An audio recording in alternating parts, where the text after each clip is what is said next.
অনেক সময় এই ওডিআই ম্যাচ দেখে মনে হচ্ছে এটাই যেন তাদের লাস্ট ওডিআই ম্যাচ।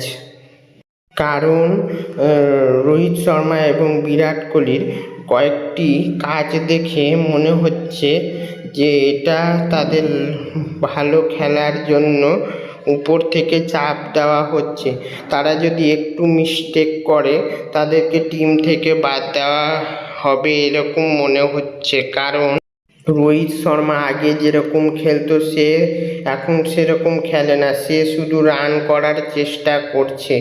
আর বিরাট কোহলি দুবার ওডিআই ম্যাচে ডাকে 0 রানে আউট হয়ে চলে গেছে এবং যাওয়ার সময় তার গ্লাভস খুলে উপরের দিকে দেখিয়েছে।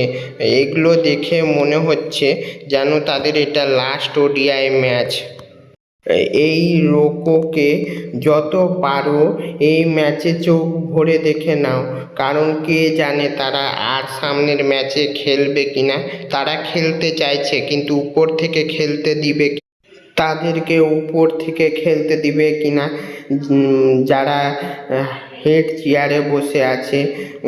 জানি না রোহিত শর্মা এবং কোহলির সঙ্গে তাদের কি দুশ্মনী আছে যে তাদেরকে টিম থেকে বের করার জন্য হাত ধুয়ে পড়ে আছে। আমার তো মনে হয় এটাই তাদের লাস্ট ম্যাচ। Miss you রোকো।